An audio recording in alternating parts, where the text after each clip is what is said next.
إن الحمد لله نحمده ونستعينه ونستغفره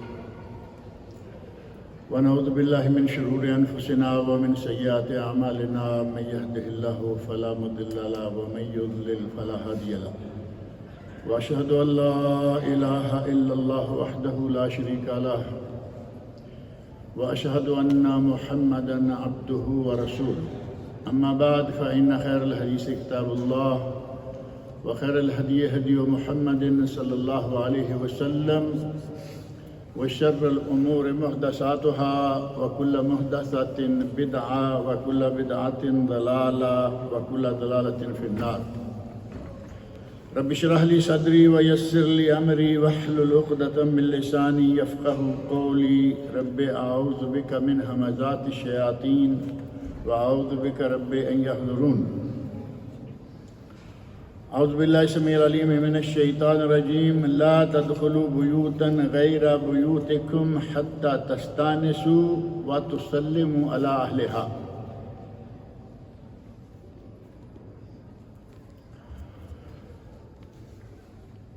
یہ سورہ نور کی آیت 27 ہے، جس میں اللہ رب العزت نے ہمیں ایک ادب کی طرف رہنمائی فرمائی ہے،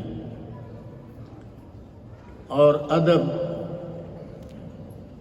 یا جسے دوسرے لفظوں میں ذوق بھی کہا جاتا ہے، ادب و ذوق قرآن کریم میں اللہ رب العزت نے بہت سارے مقامات پر ہمیں بہت سارے آداب سکھلائے ہیں. ان میں سے اگر آپ صرف سورۃ الحجرات کی تلاوت کریں اور صرف تلاوت پر ہی بس نہ کریں جیسا کہ ہماری عادت ہے، تلاوت کی اور گئے، تھوڑا سا غور کر کے سورۃ الحجرات کا ترجمہ پڑھیں، تفسیر چھوڑ دیجیے، صرف ترجمہ پڑھیں، آپ کو معلوم ہوگا کہ یہ سورت آداب سے بھری ہوئی ہے.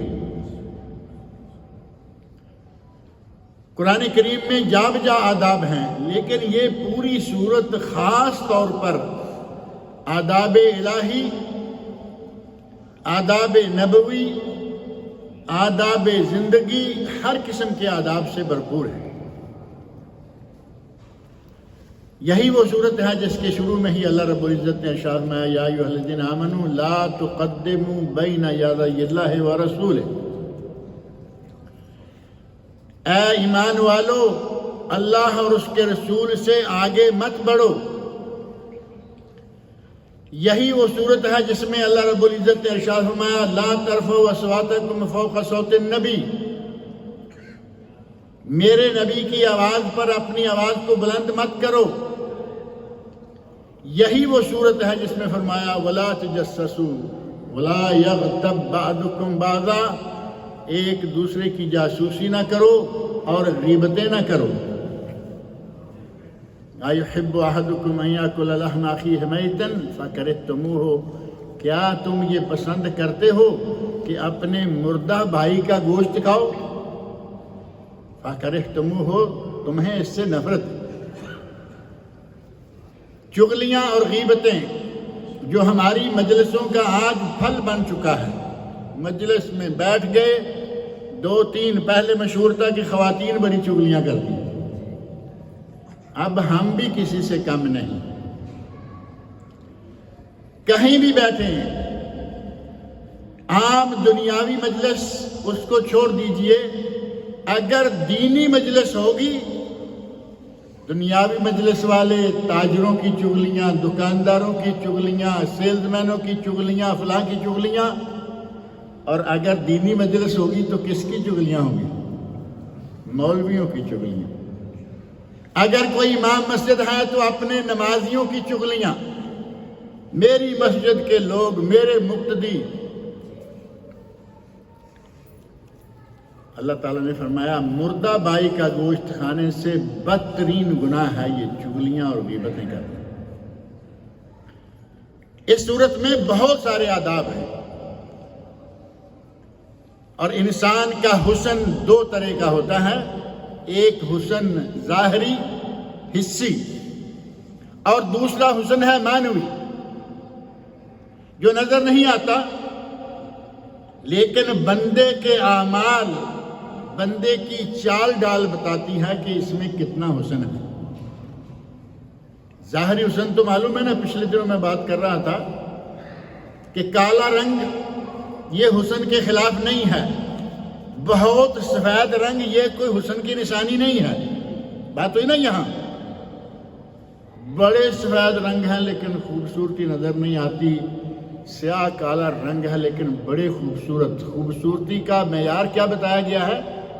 تناسب اعضاء، انسان کے جسم کے اعضاء متناسب ہوں، مناسب ہوں۔ آدمی پورا چہرہ ہے، اللہ رب العزت کی تخلیق ہے، آنکھیں چھوٹی چھوٹی ہیں، چاہے کتنا بھی رنگ سفید کیوں نہ ہوگا، حسین نہیں کہا جا سکے گا۔ جسم کی کوئی بھی چیز اگر حد سے چھوٹی ہے یا حد سے بڑی ہے، معیار حسن سے وہ اتر گیا۔ یہ ظاہری حسن ہے۔ اور معنوی حسن بندے کا کردار، معنوی حسن میں بندے کے اعمال، بندے کی زندگی کو دیکھا جائے گا کہ اس کی زندگی سے کیا دوسرے لوگوں کو اذیت تو نہیں پہنچ رہی۔ ہمارے یہاں اپنوں کو اذیت، بیوی کو اذیت، میں ابھی ذکر کرتا ہوں، بیوی سے زیادہ اپنا کون ہوتا ہے؟ میرا خیال ہے کہ ہم تو بیوی سے زیادہ کسی کو اپنا نہیں سمجھتے۔ ماں باپ نے پیدا کیا، پڑھایا اور بس ماں باپ کی ڈیوٹی ختم۔ جیسے مشرکین نے اللہ رب العزت کو فارغ کر کے بٹھایا ہوا ہے یا نہیں؟ عجیب سی بات لگے گی کہ یہ کیا کہہ رہا ہے۔ مشرکین کہتے ہیں کہ بارش فلاں دیتا ہے، اولاد فلاں دیتا ہے، فلاں کام فلاں کرتا ہے، تو اللہ رب العزت انہوں نے فارغ کر۔ کچھ اسی طرح کا معاملہ والدین کے ساتھ ہوتا ہے۔ جنم دیا، پالا پوسا، پڑھایا، شادی کیا، ماں جانے باپ جانے وہ جانے، یہ اپنی بغل میں بیوی لگائے پھرتا ہے، ماں باپ سے بات کرنے کا روادار نہیں۔ یہ آدمی حسین لگے گا اسلامی نقطہ نظر سے، کتنا بھی حسین ہو، دنیا کا بدترین شخص ہے یہ۔ اسی طرح کوئی ایک بات نہیں، ہمارے معاشرے میں ہمارے اندر کیا کیا کچھ ہے، ان ساری چیزوں کو اگر دیکھا جائے تو معنوی حسن کا پتہ چلتا ہے کہ اس میں ہے یا نہیں ہے۔ خوبصورتی میں حضرت یوسف علیہ السلام قرآن کریم میں ذکر موجود ہے، نبی اکرم صلی اللہ علیہ وسلم نے فرمایا کہ انہیں شطر الحسن، دنیا کا آدھا حسن یوسف علیہ السلام کو دیا گیا تھا۔ وہ کیا نام تھا؟ زلیخا بادشاہ کی بیوی، اور یہ ان کے گھر میں کام کر رہے تھے۔ وہ ایسے تو نہیں مر مٹی تھی نا۔ اور پھر اس نے جو عورتیں اکٹھی کی، مصر کی، چھریاں دیں، پھل دیے، ہاتھ کاٹ لیے، یہ ایسے نہیں تھا۔ وہ واقعی دنیا بھر کا آدھا حسن لیے ہوئے تھے۔ ہمارے نبی صلی اللہ علیہ وسلم دنیا کے حسین ترین انسان تھے، حسی طور پر بھی اور معنوی طور پر بھی، دونوں لحاظ سے۔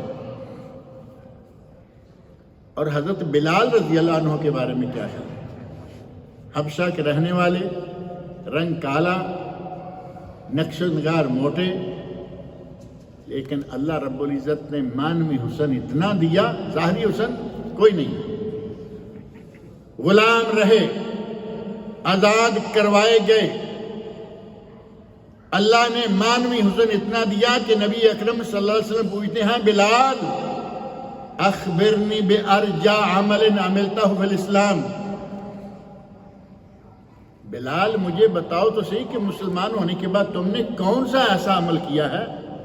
فإنی سمعت دف نعلیک امامی فی الجنہ، میں نے جنت میں اپنے آگے تمہارے قدموں کی آہٹ سنی۔ یہ بلال ہے رضی اللہ تعالی عنہ۔ ظاہری حسن کوئی نہیں، لیکن اللہ نے معنوی حسن اتنا دیا کہ نبی صلی اللہ علیہ وسلم، صحیح بخاری کی حدیث، آپ فرما رہے ہیں بلال میں نے اپنے آگے سمیتو دفع نعلیک، امامی تو میرا خیال ہے سب سمجھ سکتے ہیں یہ نہیں، یہ امام مسجد جو ہوتے ہیں، کیوں امام کہا جاتا ہے؟ آگے ہیں سب۔ میں نے تیرے قدموں کی آہٹ اپنے آگے کہاں سنی ہے؟ جنت میں۔ پوچھا کہ یہ کس کے قدموں کی آہٹ ہے؟ بتایا گیا کہ یہ آپ کے غلام بلال زمین پر چل رہے ہیں۔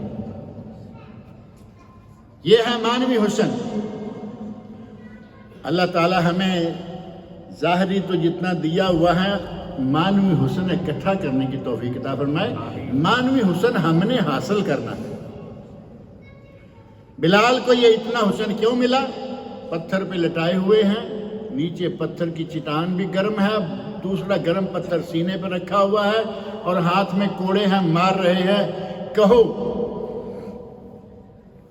اللہ کے خلاف کچھ نہ کچھ کہو، تو ایک ہی لفظ بار بار، احد احد احد احد، اللہ ایک ہے، معبود ایک ہے، دوسرا کوئی بھی عبادت کے لائق نہیں ہے۔ اسی میں بے ہوش ہو جاتے، پھر ہوش آتا، پھر مار کھاتے، پھر بے ہوش آتے۔ ایسے تو نہیں جنت میں جا کے ان کے قدموں کی آہٹ سمجھتے۔ جن آداب کا تذکرہ قرآن کریم میں ہے، نبی اکرم صلی اللہ علیہ وسلم کی احادیث میں ہے، ان میں سے آپ دیکھیں بعض لوگوں نے انبیاء کرام سے اللہ رب العزت کے ساتھ کس قسم کا ادب اختیار کیا، یعنی آداب الہی، جیسے میں نے ذکر کیا کہ سورۃ الحجرات آداب الہی ہیں، آداب نبوی ہیں، آداب زندگی ہیں۔ آداب الہی میں سے حضرت ابراہیم علیہ السلام کیا کہتے ہیں؟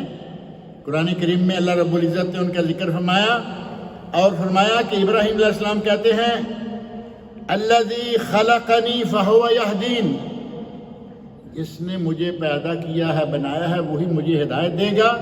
والذی هو یطعمنی ویسقین، وہی ہے جو مجھے کھانا کھلاتا ہے، پانی پلاتا ہے۔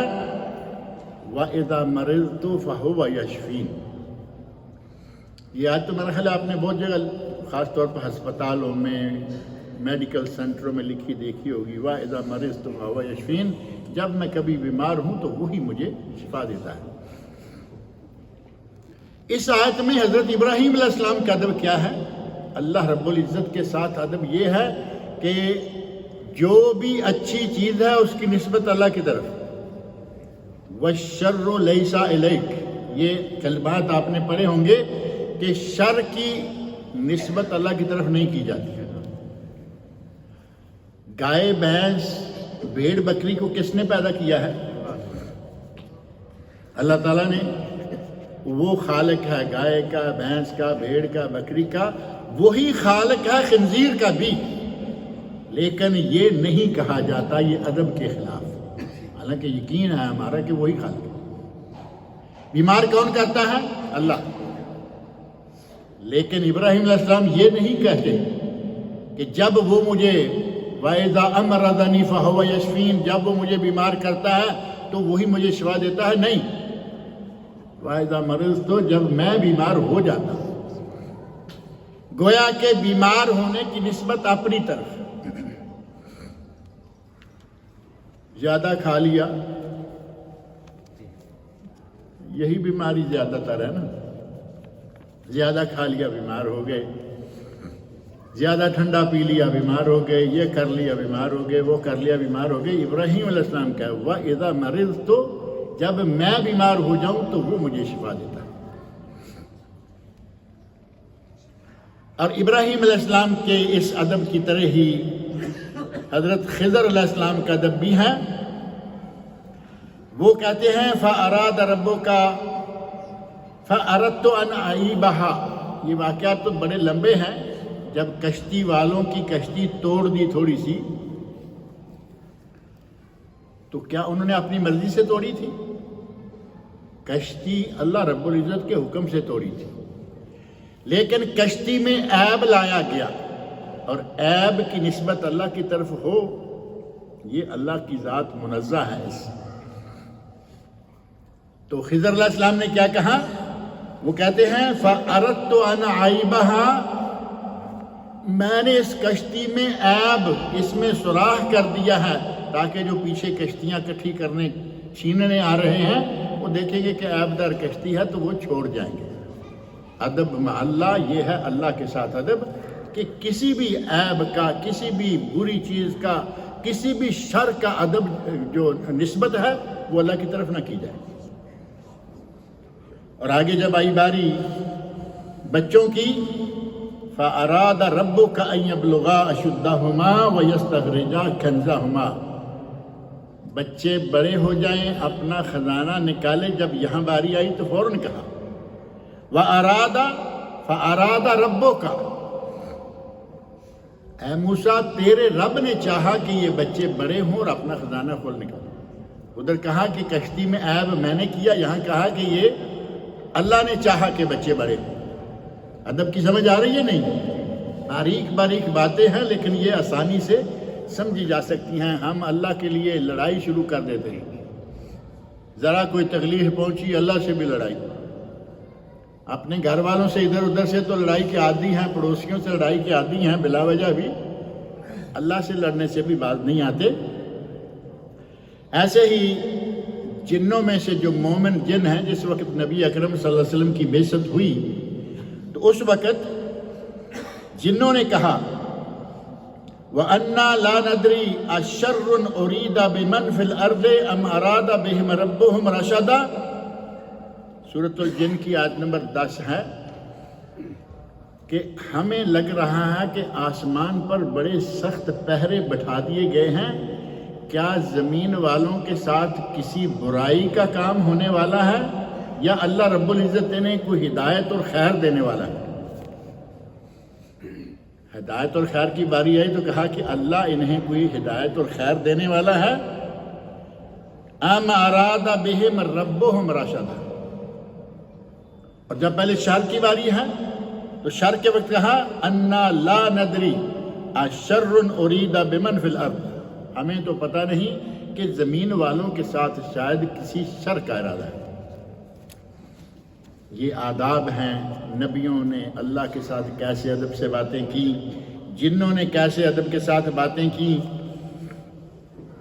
ایسے ہی نبی اکرم صلی اللہ علیہ وسلم جس وقت معراج پر گئے تو معراج کی آیات جو ہیں وہ سورۃ نجم میں ہیں، ما زاغ البصر وما طغى، سورۃ النجم کی آیت نمبر 17۔ 7 آسمانوں سے اوپر سدرۃ المنتہا تک آپ پہنچ گئے۔ اب اللہ رب العزت بتا رہے ہیں کہ میرے نبی کی نظر ادھر ادھر نہیں بھٹکی اور نہ ہی اس نے حد سے تجاوز کیا، نہ اوپر دیکھا نہ ادھر ادھر دیکھا۔ بندے کی عادت ہوتی ہے نا، اگر اسے کوئی بڑا مرتبہ کوئی بڑی جگہ دکھائی جائے تو وہ پھر دیکھتا ہے کہ اس میں کیا ہے، کہاں کیا کیا کچھ ہے، وہ اس جگہ پر اس کو سکون نہیں اور آگے۔ نبی اکرم صلی اللہ علیہ وسلم نے اللہ کے ساتھ ادب کی یہ حد کر دی کہ سدرۃ المنتہا تک پہنچے ہوئے ہیں، ما زاغ البصر، اب نظر ادھر ادھر نہیں گئی، وما طغى، اور نہ ہی اس نے حد سے تجاوز کیا۔ مفسرین نے لکھا کہ نبی صلی اللہ علیہ وسلم نے اپنی نگاہ کو اپنے کنٹرول میں رکھا ہوا ہے، دائیں بائیں نہیں، حالانکہ سونے کی تتلیاں اور پروانے آ رہے ہیں، سدرۃ المنتہا کے جمال کی انتہا ہو چکی ہے، لیکن نبی صلی اللہ علیہ وسلم جھانک نہیں رہے ادھر جھانکے ادھر جھانکے، بلکہ جس کام اللہ نے بلایا اسی کام کی فکر میں کھڑے، اور نہ اوپر دیکھا کہ میں دیکھوں کہ اوپر کیا ہے اور مجھے یہاں کیوں چھوڑ دیا گیا ہے۔ اللہ رب العزت کے ساتھ ان لوگوں نے، انبیاء کرام نے اس طرح ادب کے ساتھ اپنے آپ کو پیش کیا۔ اور ایسے ہی کچھ آداب وہ ہیں جن کا ہماری زندگی سے تعلق ہے، عام زندگی سے، اللہ رب العزت کے ساتھ بھی وہ ادب بنتا ہے۔ نبی اکرم صلی اللہ علیہ وسلم نے ہمیں وہ ادب سکھلایا ہے کہ جب تم بول و براز کے لیے، پخانہ کے لیے جاؤ، جنگل میں جاؤ، بیٹھو، ادھر بیٹھو ادھر بیٹھو، تو فرمایا کہ نہ قبلہ کی طرف تمہاری پشت ہو نہ منہ ہو، قبلہ کی طرف پشت بھی نہ ہو اور منہ بھی نہ ہو۔ ہمارے یہاں کچھ اتنی زیادہ پرواہ ہی نہیں کی جاتی، بلکہ ہمارے گھروں میں بعض جگہ ایسا ہے کہ گھر میں لیٹرین بنانے کے لیے اب مسئلہ بنا ہوا ہے۔ کاریگر جو ہے وہ کہہ رہا ہے جی یہاں وہ جمتا نہیں۔ جمتا کیسے ہے؟ جمتا تب ہے جب اس کو میں قبلہ کی طرف اس کا منہ کروں، تو کوئی بات نہیں، جہاں جمتا ہے وہاں بناؤ، یہ ہمارا ادب ہے۔ لیٹرین بنانے کے لیے قبلہ کی طرف منہ کر کے بیٹھنا پڑ رہا ہے، کاریگر کہہ رہا ہے کہ یہاں زیادہ اچھا لگے گا، سیٹنگ زیادہ ہوگی، کر دو، کوئی بات نہیں۔ یہ مان لیا کہ چار دیواری کے اندر ادب کا کچھ انداز بدل جاتا ہے، لیکن ہمیں تو معلوم ہے نا کہ ہم کس طرف منہ کر کے بیٹھے ہوئے ہیں۔ نبی صلی اللہ علیہ وسلم فرمائیں کہ نہ منہ اور نہ پشت، دونوں نہیں، یا اس طرف کرو یا اس طرف کرو، قبلہ کی طرف نہ منہ ہونا چاہیے نہ پشت ہونی چاہیے۔ اب جب لیٹرین ہم اس انداز کی بنا لیں گے کہ اس کا منہ بنتا ہی قبلہ کی طرف ہے، ساری عمر بے ادبی کرتے رہیں گے یا نہیں؟ ساری عمر بے ادبیاں گزر جائیں گی۔ اور ایک ادب یہ ہے کہ جب آپ نماز پڑھنے لگیں تو اچھا لباس پہن کے آئیں۔ یا بنی آدم خذوا زینتکم عند کل مسجد، اے بنی آدم جب بھی نماز پڑھنے لگو، مسجد کا لفظ ہے نا، بعض لوگ سمجھتے ہیں کہ اس کا معنی صرف مسجد ہے، مسجد میں آتے ہوئے اچھا لباس پہن کے، نہیں، جس جگہ بھی سجدہ کیا جائے وہ مسجد ہے۔ گھر میں نماز پڑھنی پڑ گئی یا نوافل یا سنتیں گھر میں پڑھنی ہیں، مسجد میں فرض پڑے، گھر میں جا کے فوری طور پر اپنے قمیض نکالی، یہ نکالا وہ نکالا، اب سلیپنگ سوٹ میں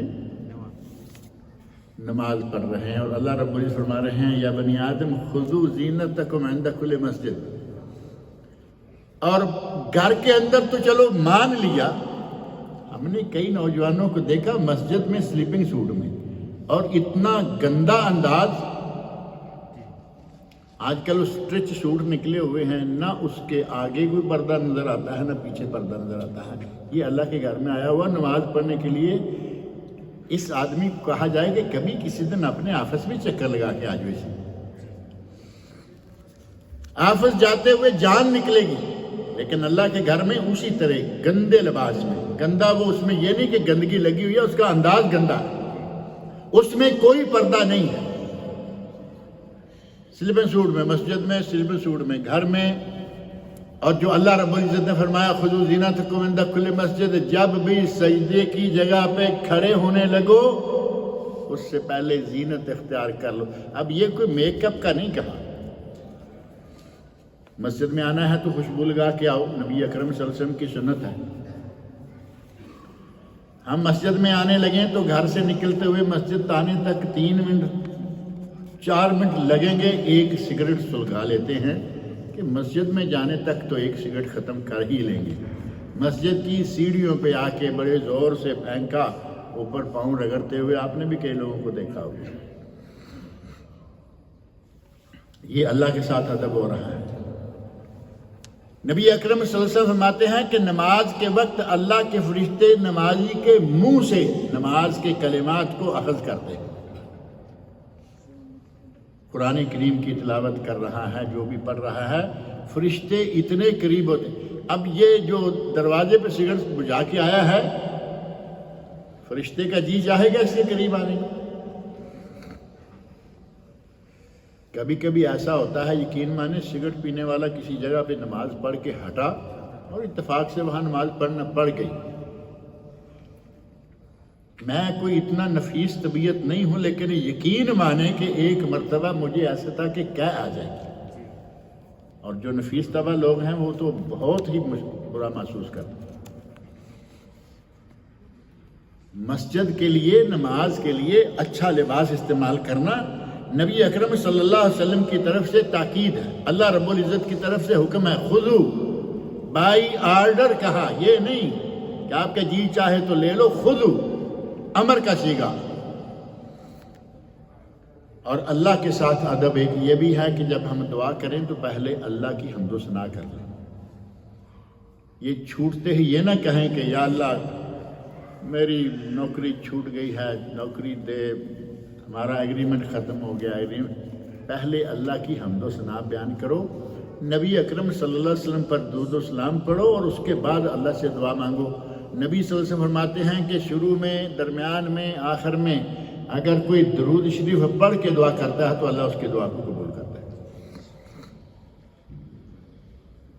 قبولیت کا نسخہ اور ثواب کا ثواب، اور دعا اللہ رب العزت قبول کرنے والا ہے. ایسے ہی نبی اکرم صلی اللہ علیہ وسلم کے بارے میں جو سورہ حجرات کی طرف میں نے اشارہ کیا ہے، لا ترفعوا اصواتکم فوق صوت النبی، نبی صلی اللہ علیہ وسلم کی حیات طیبہ میں کسی کو اجازت نہیں تھی کہ آپ کی آواز سے اونچی آواز کرے.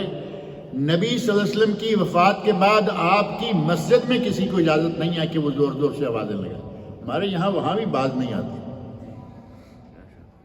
دیکھا کہ میرا آدمی وہ نکلتا چلا جا رہا ہے، زور سے پیچھے سے آواز لگا دی. آپ یہ آوازیں کبھی نہ کبھی سنتے ہوں گے، جاتے آتے تو رہتے ہی ہیں نا. جبکہ مسجد نبوی میں اب بھی نبی اکرم صلی اللہ علیہ وسلم کی قبر مبارک وہاں موجود ہے. اس مسجد میں آج بھی آواز کو بلند کرنا گناہ ہے. دو نوجوان مسجد میں بیٹھے ہوئے تھوڑا ہٹ کے باتیں کر رہے ہیں، زور زور سے بول رہے ہیں. حضرت عمر فاروق رضی اللہ عنہ نے کنکری پھینکی، دیکھا تو کہا ادھر آؤ. کہاں سے آئے ہو؟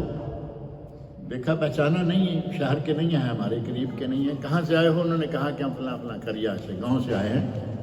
فرمایا اگر تم گاؤں سے نہ آئے ہوتے تو میں تمہیں کوڑے مار کے سزا دیتا. یہ مسجد رسول ہے اور تم ایسے باتیں کر رہے ہو جیسے اپنے گھر کی مجلس میں بیٹھے ہوئے ہو. آج بھی مسجد نبوی میں آواز کو بلند کرنا، اور جو آدمی آواز کو بلند کرنے کا سبب بنے،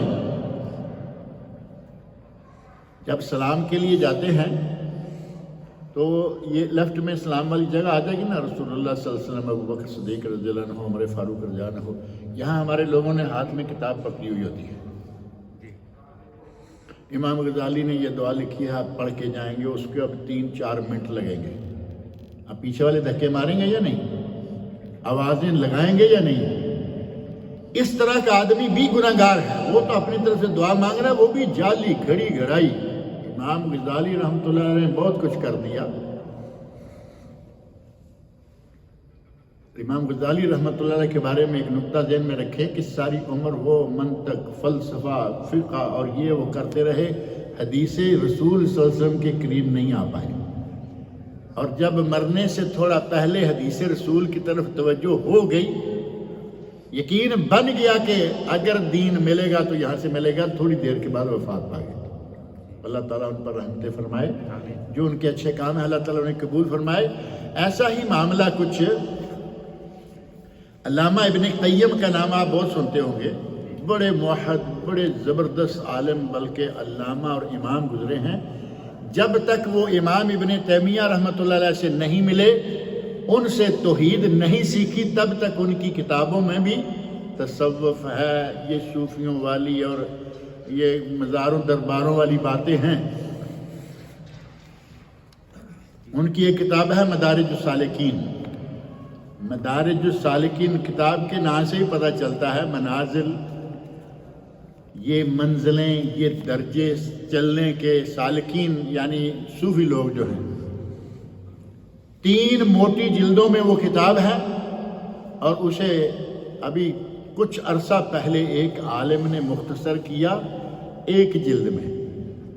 کہا کہ یہ کتاب ہے جسے اب صوفی بھی اور غیر صوفی بھی پڑھ سکتے ہیں. 2 جلدیں کتاب میں سے الگ کر دیں جو صرف تصوف کے بارے میں ہے، جس کا اسلام میں کوئی تصور ہی نہیں ہے. تو یہ علماء کرام کی زندگی میں، بعض لوگوں کی زندگی میں یہ بہت آیا. ہمارے ہندوستان میں بر صغیر پاک و ہند میں علامہ وحید الزمان گزرے ہیں رحمۃ اللہ علیہ. وہ پہلے حدیث رسول کے قریب نہیں تھے، دور تھے، اپنے دوسری لائنوں میں تھے.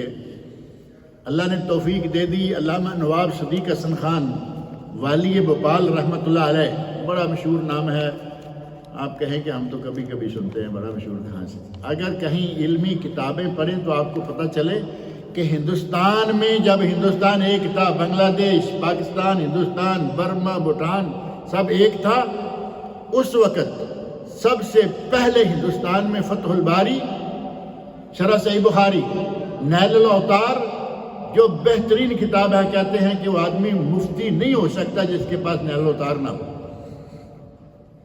ایک نہیں بہت ساری کتابیں انہوں نے جو عرب میں چھپتی تھیں اور یہیں رہتی تھیں، وہاں چھاپی بھی اور بانٹی بھی فری میں،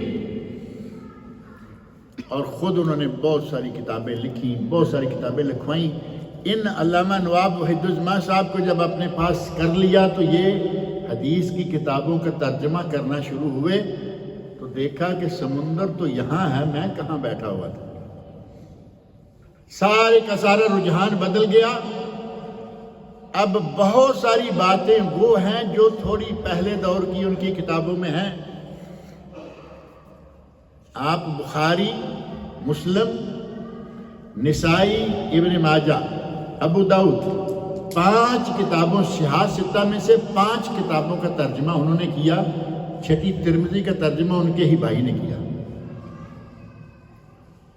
آپ دیکھیں گے کہ وہاں سب ٹھیک چل رہا ہے۔ ان کی دوسری کتابوں میں حاشیہ، کہیں کچھ لکھا، کہیں کچھ لکھا۔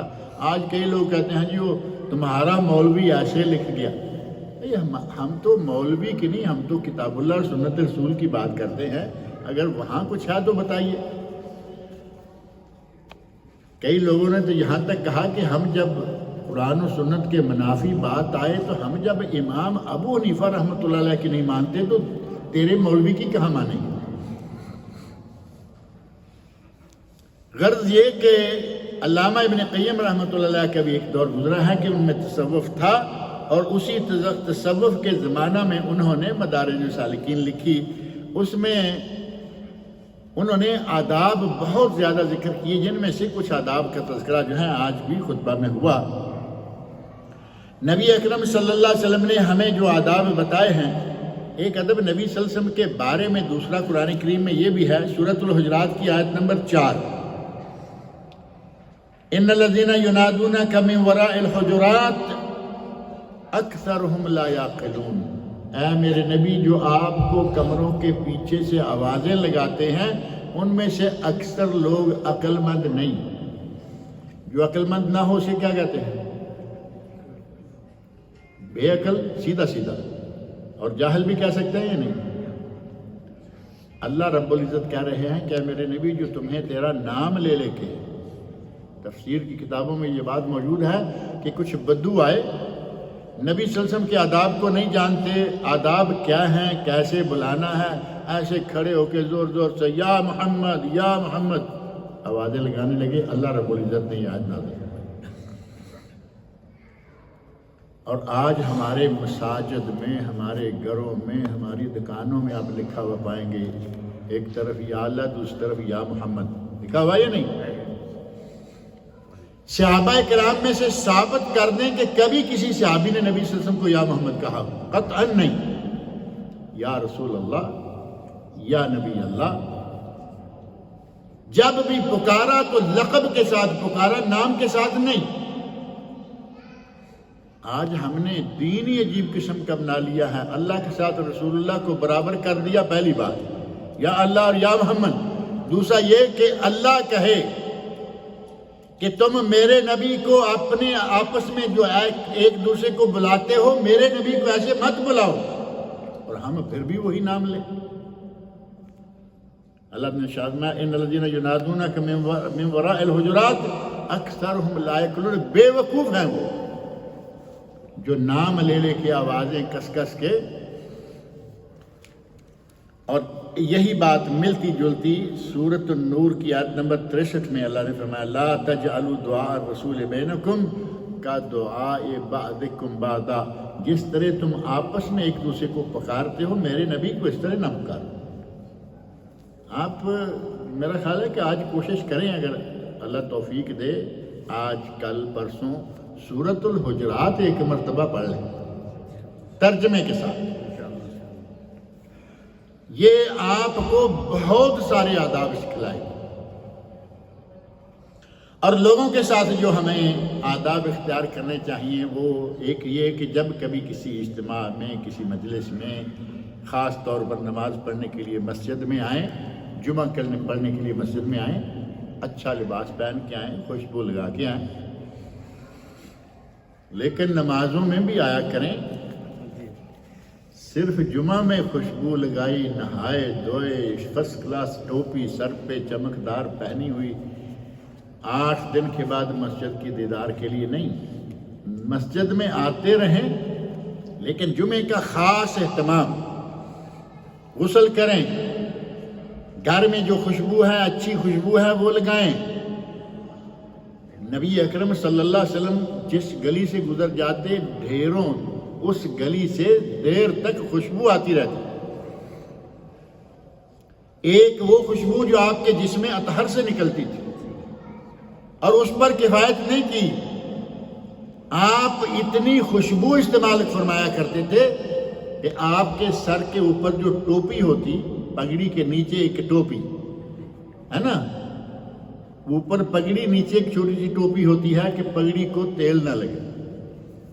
اتنا خوشبودار تیل آپ استعمال کیا کرتے تھے کہ آپ کی اس ٹوپی کے بارے میں آتا ہے وہ ٹوپی ایسے ہوتی تھی جیسے تیلی کے ہاتھ کا کپڑا ہو. کبھی تیل نکلتا دیکھا آپ نے کولو میں؟ جنہوں نے دیکھا انہیں معلوم ہوگا کہ وہ کولو چلا رہا ہے. اب جب بار بار کپڑے کے ساتھ اس کو صاف کر کے جو سرسوں باہر نکلنے لگتی ہے اس کو اندر گراتا ہے، وہ سرسوں میں تیل والی اسی سے تیل نکل رہا ہے تو وہ تیل سے اٹا ہوا کپڑا ہوتا ہے. آپ کی ٹوپی مبارک ایسے ہو جاتی جیسے کہ تیلی کا کپڑا ہے. اتنی خوشبو نبی صلی اللہ علیہ وسلم استعمال فرمائیں جن کے جسم مبارک سے بھی خوشبو نکلتی ہے اور ہمارے جسم مبارک سے تو ایسا کچھ نکلتا نہیں. اوپر سے لگانے کے ہم عادی نہیں، اور اگر کبھی لگائیں گے بھی تو پھر وہ عید کے دن لگا لی، جمعہ کے دن لگا لی، باقی اوقات میں نہ مسجد نہ خوشبو. ہمیں چاہیے کہ لوگوں کے مابین اٹھیں بیٹھیں. نبی صلی اللہ علیہ وسلم کی عادت مبارکہ تھی کہ آپ جب گھر میں داخل ہونے لگتے تو مسواک کرتے. اپنے گھر میں جا رہے ہیں مسواک کر رہے ہیں. نبی صلی اللہ علیہ وسلم کو معلوم ہے کہ میں گھر میں جاؤں گا، میری بیوی ہے، بیویاں ہیں، جس بیوی کے قریب بھی بیٹھوں گا کہیں ایسا نہ ہو کہ زیادہ دیر خاموش رہنے کے نتیجہ میں یا زیادہ دیر باتیں کرنے کے نتیجہ میں منہ کی ہوا بدل جاتی. یہ تمہارا سب کا تجربہ ہوگا نا.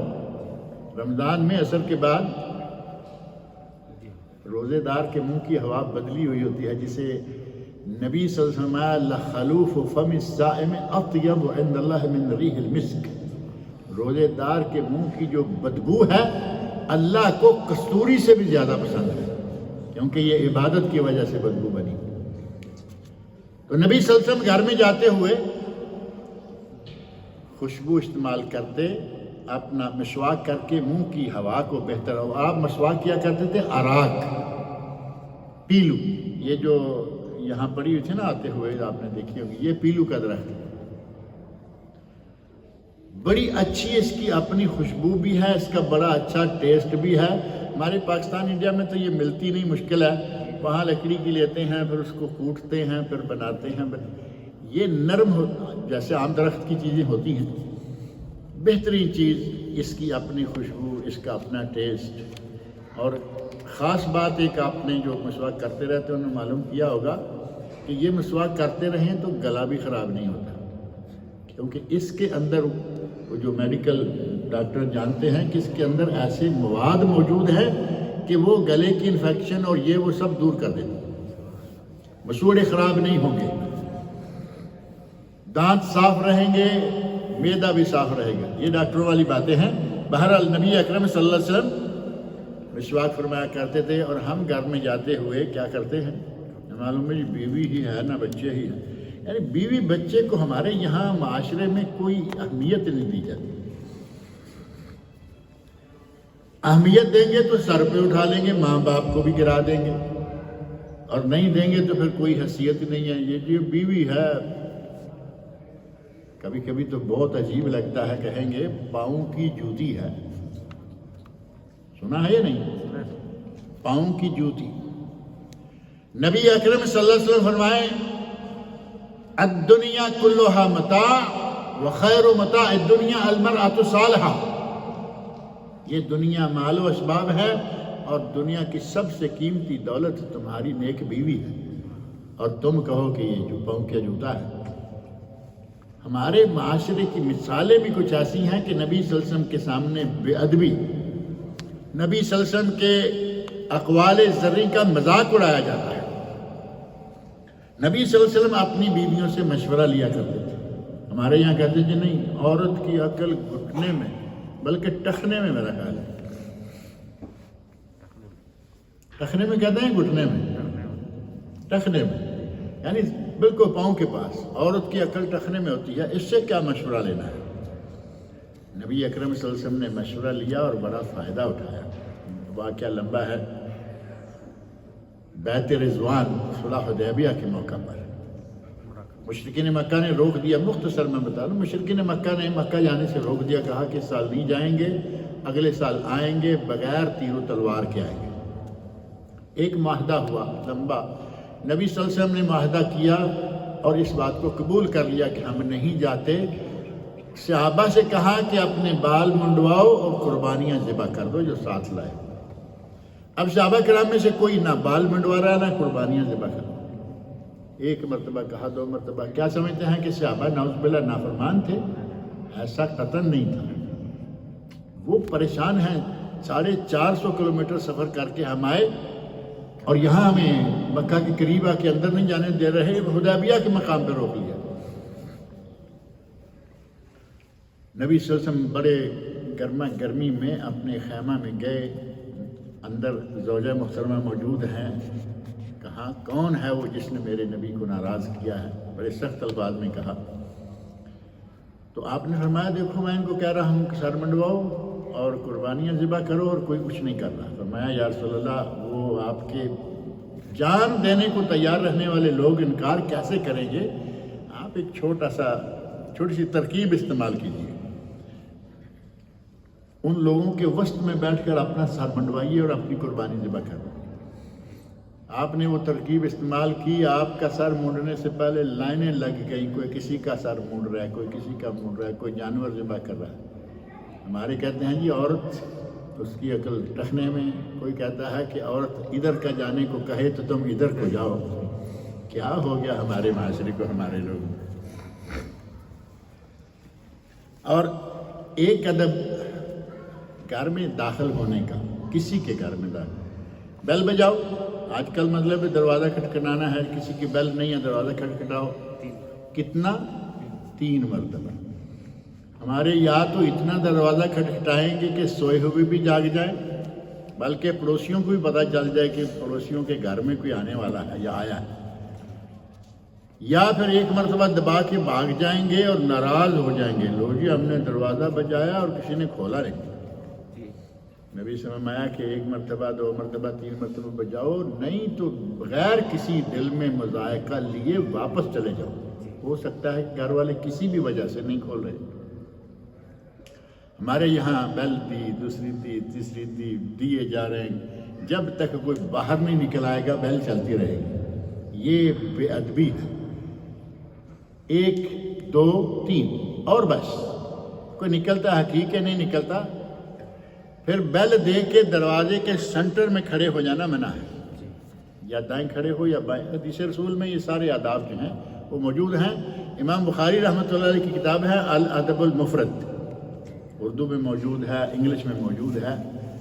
اور علامہ امام بہقی رحمۃ اللہ علیہ کی کتاب ہے الادب. ان آداب سے وہ موٹی کتابیں بھری ہوئی ہیں. اب ظاہر ہے کہ تھوڑے سے وقت میں کیا تذکرہ کیا جا سکتا ہے.